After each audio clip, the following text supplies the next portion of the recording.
নমস্কার বন্ধুরা, সবাইকে শুভ সকালের অনেক অনেক শুভেচ্ছা। রোশনাইয়ের আজকের পর্বের রিভিউ নিয়ে আমি পৌঁছে গেছি তোমাদের সামনে। বাংলা সিরিয়াল সমাচারে তোমাদের সবাইকে স্বাগত জানিয়ে আজকের পর্বের রিভিউ আমি শুরু করছি। শুরুতেই তো দেখা যাচ্ছে যে বড় মা রান্নাঘরে কাজ করছে। রোশনাই এসেছে স্যুপটা তাড়াতাড়ি করে বানাতে, বাদশাকে দেবে। বড় মা বলছে, বেঁচে থাক মা, তুই না থাকলে তো বাদশার যে কী হতো, ওকে তো বাঁচানোই যেত না। শুনছি বাদশা তো আর গরিমার সাথে থাকতেই চায় না। রোশনাই বলছে, সেটা ওদের ব্যাপার বড়মা, আমি ওদের মাঝে ঢুকতে চাই না। গরিমা দিদি আমার দিদি হয়, আমি নিশ্চয়ই আমার দিদির সংসার ভেঙে সেই সংসারে ঢুকবো না। অতটা ছোট আমি নিজেকে করতে পারবো না। তখন বড়মা বলছে যে, ছোটটার কোথায় নিজেকে করলি, আর ওরা সংসারটাই বা কোথায় করলো? বাদশাটা ভালো নেই রে, একদম ভালো নেই। গরিমা নাকি চলে আসছে শুনলাম। তখন রোশনাই বলছে যে, আসলেই ভালো, গরিমা দিদি এসে নিজের দায়িত্বটা নিজে নিক, তাহলেই তো ভালো। তাহলে আমাকে এতটা দায়িত্ব নিতে হয় না। তবে হ্যাঁ, এই কথাটা সত্যি যে স্যারজির বিপদে আমি অবশ্যই স্যারজির পাশে থাকব। আর এখনও যতদিন পর্যন্ত সুস্থ না হচ্ছেন আমি কোথাও যাব না, এখানেই থাকব। কিন্তু তবুও চাই যে গরিমা দিদি এসে গরিমা দিদির দায়িত্বটা অবশ্যই নিক। কথা বলতে বলতে রোশনাই স্যুপ বানাচ্ছে। বড়মা তখন বলছে যে, ওরা দায়িত্ব মানে কি বোঝে জানিস? অধিকার বোধ। এদিকে তো রাজেশ নীতিশ বলে ছেলেটাকে ভালো করে তার কাজটা বুঝিয়ে দিচ্ছে যে, কাজটা যদি করতে পারিস তাহলে খুব ভালো। আর বাইরে কিন্তু লিক আউট করলে হবে না, কথাটা নিজের মধ্যে রাখতে হবে। নাহলে তোর একটা বাচ্চা মেয়ে আছে না, তাকে কিন্তু আর দেখতে পাবি না। নীতিশ বলছে, এসব কি বলছেন আপনি স্যার? বলে, হ্যাঁ, এমনকি তুইও বেঁচে থাকবি না। আর যদি আমার কথাটা শুনে কাজটা ভালো করে করতে পারিস, তাহলে কিন্তু তোকে সারা জীবনে আর কিছু ভাবতে হবে না। ছেলেটি চলে যাওয়ার পর সুরঙ্গমা বলছে যে, আপনার প্ল্যানটা কি জানতে পারি? রাজেশ বলছে, আসলে কি বলুন তো, আমার কাজ না, মানে ডান হাতের কাজ বাঁ হাতও পর্যন্ত জানতে পারে না, এরকমভাবে বলছে। তবে রোশনাইকে তো আমি পাইনি, তো কাউকে আমি পেতেও দেব না। আপনার মেয়ে বাড়ি ফেরেনি, এরকমভাবে বলছে। সুরঙ্গমা বলছে, হ্যাঁ ফিরবে, আজই ফিরবে। রোশনাই বলছে, জানো তো বড় মা, আমার না এই টানাপোড়েনের মধ্যে থাকতে একদম ভালো লাগে না, খুব কষ্ট হয়। যখন উনি মুম্বাইতে গিয়েছিলেন আমার আমার মানে অপারেশনের সময়, তখন না আমি ওনাকে খুব বাজে বাজে কথা শুনিয়েছিলাম, খুব কষ্ট দিয়েছিলাম। আমার না সেই জন্য খুব মনে হচ্ছে যে এই সব কিছুর জন্য হয়তো আমিই দায়ী। আর সেই সব কিছুর জন্য আমি আরও এই সব থেকে বেরোতে চাইছি না। বড়মা বলছে যে, এইসব কথা মানে, আচ্ছা তুই তো এই ব্যাপারটা নিয়ে নতুন করে ভাবতে পারিস, ওদের তো এখনো বিয়েটাও হয়নি। তখন রোশনাই বলছে যে, এসব কথা এখন থাক বড়মা, আমি বরঞ্চ স্যুপটা দিয়ে আসি। এরপরে রোশনাই যখন স্যুপটা নিয়ে যাবে, তখন তনুশ্রী আর জাহ্নবী রান্নাঘরের বাইরে আসে। এসে রোশনাইকে শুনিয়ে শুনিয়ে বলছে যে, আজকে বাদশা অনেকটাই বেটার আছে জাহ্নবী, আর তাছাড়া গরিমাও তো ফ্লাইটে উঠে গেছে, তো কিছুক্ষণের মধ্যে চলেও আসবে। তখন জাহ্নবী বলছে, তাতে কি কিছু হবে? বরঞ্চ সমস্যাটা আরও বাড়বে। কেননা গরিমা যখন এসে দেখবে যে তার বরের ঘরে অন্য একটা মেয়ে ঢুকছে, তখন তো তার সেটা ভালো লাগবে না, সে তো মেনে নিতে পারবে না। তারপর বলছে, কি হলো মা, অন্যদিন তো তোমার কারো হেল্প লাগে না, আজকে আবার তোমার রোশনাইয়ের হেল্প লাগছে যে? রোশনাই বলছে, কই, বড় মায়ের তো কোনো হেল্প লাগেনি, আমি স্যারজির জন্য স্যুপ বানাতে এসেছি আর কি। তনুশ্রী বলছে, তুমি তো আমার সামনে দাঁড়িয়ে ডেসপারেটলি একদম আমার ছেলের কথা বলে যাচ্ছ। তখন জাহ্নবীও বলছে, খুব ডেসপারেট হয়েছে।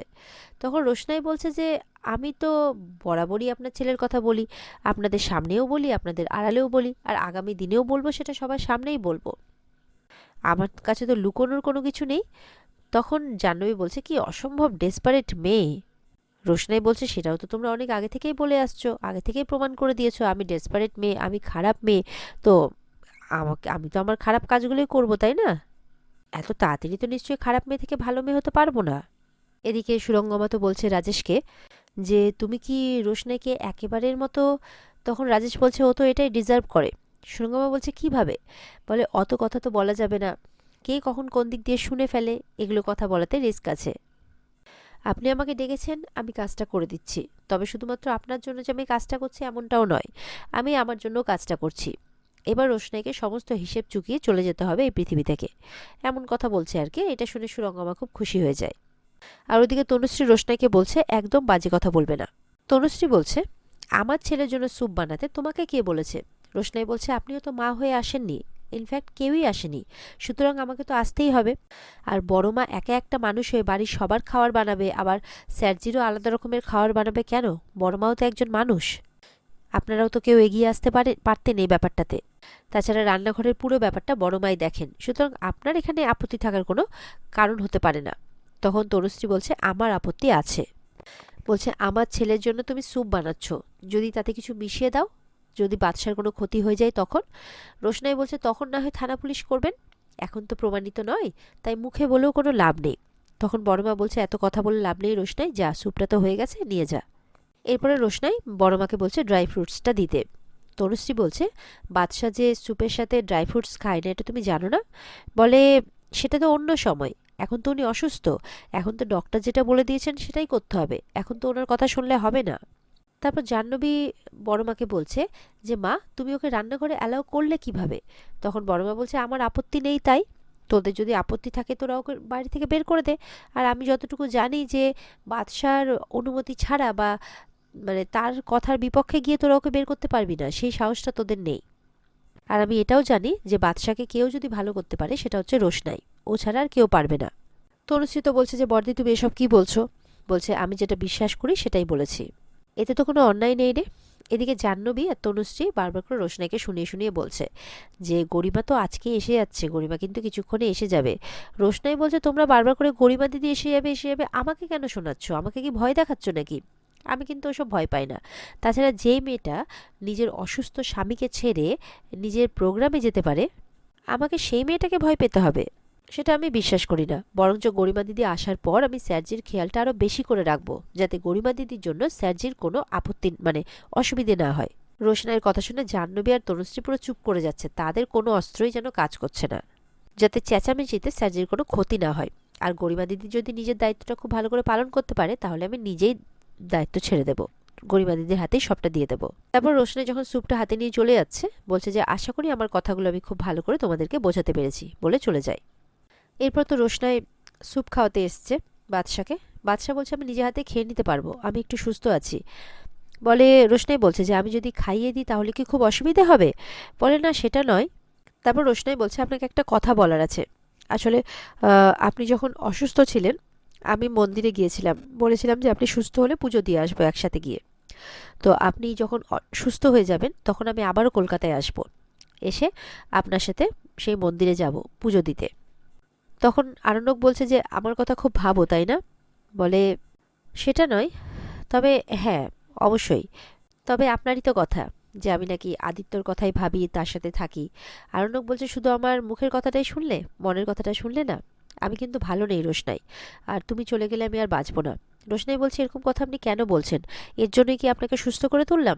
বলছে হ্যাঁ রোশনাই, দেখো এত কম বয়সে আমার একটা হার্ট অ্যাটাক হয়ে গেল, তুমি না থাকলে তো আমি বাঁচতেই পারতাম না। রোশনাই বলছে দেখুন একটু পরেই কিন্তু গরিমা দিদি চলে আসবে, আপনি কিন্তু গরিমা দিদির উপর কোনো রাগ করবেন না বা কোনো অশান্তিও করবেন না। তখন আরণ্যক বলছে আমি তো অশান্তি করি না বা করতেও চাই না। এই সমস্ত কথা বলতে বলতে যখন রোশনাইয়ের হাতটা আরণ্যক নিজের বুকের উপরে রাখে তখন কিন্তু তনুশ্রী, তারপর বাবলু, গরিমা, জাহ্নবী সবাই চলে আসে হাততালি মারতে মারতে। গরিমা বলছে বাবা খুব সুন্দর। তখন আরণ্যকের বাবা বলছে আমাদের আড়ালে তুমি আমার ছেলের সাথে ফষ্টি নষ্টি করবে? এই চলো বেরো তো, বেরো বাড়ি থেকে, একদম বেরো, এরমভাবে বলছে। রোশনাই বলছে একদম আমার সাথে এরকম ল্যাঙ্গুয়েজে কথা বলবেন না, আমি আপনাদেরই স্বার্থে আছি, আমার এখানে কোনো স্বার্থ নেই। হ্যাঁ স্বার্থ যদি আমার বলেন তাহলে আমি এইটুকুটাই বলবো যে স্যারজি ভালো হলে আমার ভালো লাগবে, ব্যাস এইটুকুই স্বার্থ আমার। রোশনাই গরিমাকে বলছে তুমি কি কোনোদিনও স্যারজির মনটা বোঝার চেষ্টা করেছো যে মনে মনে কি চাই? তনুশ্রীকেও বলছে মা হয়ে আপনিও বোঝার চেষ্টা করেছেন, শুধু তো স্যারজির ওপর দিকটা দেখেই বিচার করেছেন। তখন গরিমা বলছে আমার স্বামী কি চায় না চায়, সে কি সে ভালো থাকবে না থাকবে, কি করে তাকে আমি রাখবো সেটা আমি এবার তোমার কাছ থেকে শিখবো? এই চলো বেরো বেরো। রোশনাইকে ধাক্কা দিয়ে বের করছে। এদিকে গরিমা, জাহ্নবী আর তনুশ্রীও তাই করছে। তখন আরণ্যক চিৎকার করে বলছে খবরদার ওর সাথে কেউ কিচ্ছু করবে না। তখন রোশনাই বলছে স্যারজি আপনাকে আমি বারবার বলছি আপনি উত্তেজিত হবেন না, আমার সমস্যাটা আমি ঠিক মিটিয়ে নিতে পারবো। আর রোশনাই তখন সবাইকে বলছে, তনুশ্রীকে বলছে আপনি মা, সত্যি মা? বাবলুকে বলছে আপনি সত্যি বাবা? গরিমাকে বলছে তুমি কি সত্যি স্যারজির স্ত্রী বলে নিজেকে দাবি করো? আর জাহ্নবীকে বলছে আপনি নাকি বৌদি, মেম সাহেব যাকে বলে ডাকেন উনি। তো কেমন আপনাদের বাড়ির ছেলের কোনো কিছু হয়ে গেলে তো মনে হচ্ছে আপনাদের কারো কিছু এসেই যায় না, এই অবস্থাতে দাঁড়িয়েও আপনারা ঘরের মধ্যে এসে চিৎকার চেঁচামেচি করছেন, উত্তেজিত করছেন ওনাকে। আরণ্যকের বাবা বলছে যে তোমাকে আমি এই বাড়িতে কিছুতে অ্যালাউ করবো না, যাও বেরিয়ে যাও। আরণ্যক তখন বলছে তাই যদি হয় তাহলে আমিও, এই বলে কষ্ট করে বিছানা থেকে নামার চেষ্টা করছে। এরপর রোশনাই কথাবার্তা বলতে বলতে বড়মা আসে, বলে কি হয়েছে এখানে? রোশনাই বলছে এই তো আর কি হবে বড়মা, আমি স্যুপটা খাওয়াচ্ছিলাম, এটা দেখেই তো এখানে এসে সবাই মিলে চিৎকার চেঁচামেচি করতে শুরু করে দিয়েছে, যেন ওদের বাড়ির ছেলের কোনো চিন্তাই নেই তাদের। এরপর গরিমা বলছে কি ভেবেছো তুমি, আর কোথায় দেখেছো যে একজন বিবাহিত মহিলার ঘরে একজন বাইরের মেয়ে এসে তার স্বামীর শুশ্রূষা করছে, সেবা করছে, আর সে স্ত্রী হয়ে সেটা মেনে নেবে, এটা কোথায় দেখেছো তুমি? আসলে ব্যাপারটা তোমার ফ্যামিলিটাই ওরকম। তখন রোশনাই বলছে খবরদার, আমার মাকে নিয়ে কিন্তু একদম এরকম কথা বলবে না। এর আগেও তুমি বলেছো, আমি শুধুমাত্র সাবধান করে ছেড়ে দিয়েছি, কিন্তু এবার কিন্তু আর সাবধান করে ছেড়ে দেব না। গরিমা বলছে এই কি করবে, কি করবে তুমি আমাকে? রোশনাই বলছে আরেকবার তোলো আমার মায়ের কথা, তারপরেই দেখতে পাবে যে কি করব। দীপ্তজিৎ বলছে গরিমা এবাড়ির বউ, সম্মান দিয়ে কথা বলো। দাঁড়াও, আমি পুলিশে ফোন করছি, দাঁড়াও। তখন রোশনাই বলছে দীপ্তজিৎ চ্যাটার্জি, থানা পুলিশ কোর্ট এইসব কথা না আপনার মুখ থেকে মানায় না। আপনি কেন পুলিশকে ফোন করতে যাবেন? আর 2 দিন ওয়েট করুন, পুলিশই আপনাকে খুঁজতে খুঁজতে এখানে চলে আসবে। ব্যাস, দীপ্তজিৎ তো ভয় পেয়ে যায়। তনুশ্রীকে বলছে আপনি আপনার স্বামীকে নিয়ে খুব গর্ব করেন না? আর 2 দিন ওয়েট করুন, এই স্বামীর জন্য আপনি আপনার মুখটা আর কাউকে দেখাতে পারবেন না। তনুশ্রী অবাক হয়ে যায় কথা শুনে। তনুশ্রী বলছে একদম বাজে কথা বলবে না, চুপ করে থাকো। তখন রোশনাই বলছে নিজের ভালো তো সবাই বোঝে, আপনার ছেলেটা ভালো হয়ে গেলে আপনার ভালো লাগবে না? তাহলে আপনার কেন এসব ভালো লাগছে না? কেন উত্তেজিত করছেন নিজের ছেলেকে, যেখানে ডক্টর বারণ করেছে সেটা জানার পরেও? গরিমা বলছে শোনো রোশনাই, অনেক কথা বলেছ, এরপর একটা কথা বললেও না তোমাকে টেনে হিচড়ে বার করে দেবো এই ঘর থেকে। রোশনাই বলছে এত সাহস নেই তোমার, কারণ আমাকে যদি তুমি টেনে হিচড়ে বার করো তাহলে তোমার সংসারটাই তাসের ঘরের মতো ভেঙে যাবে। গরিমা বলছে এত সাহস তোমার, দিয়ে রোশনাইয়ের হাত ধরে টানাটানি করতে থাকে। তখন বড়মা বলছে গরিমাকে তুমি রোশনাইয়ের গায়ে হাত দিচ্ছ, এত বড় সাহস তোমার? বড়মা ভাবছে তুমি কি ভেবেছো ও এখনো আমাদের বাড়িতে সেই আশ্রিতা মেয়েটা রয়েছে? গরিমা বলছে শোনো বড়মা, তোমার কাছ থেকে আমি আর কোনো কথা শুনতে চাই না। রোশনাই বলছে আমি এখন স্যুপটা খাওয়াতে এসেছি, আর স্যুপটা খাইয়ে তবেই যাবো ঘর থেকে। রোশনাই বলছে যদি তোমরা মনে করে থাকো যে এইভাবে আমার সাথে ব্যবহার করে আমাকে এই বাড়ি থেকে বের করে দেবে, কোনোদিনই পারবে না, কারণ স্যারজি সুস্থ না হওয়া অবধি আমি কোথাও যাব না। আর এখানে আজকের পর্ব শেষ হয়ে যায়। তো বন্ধুরা, এই ছিল আজকের পর্বের রিভিউ।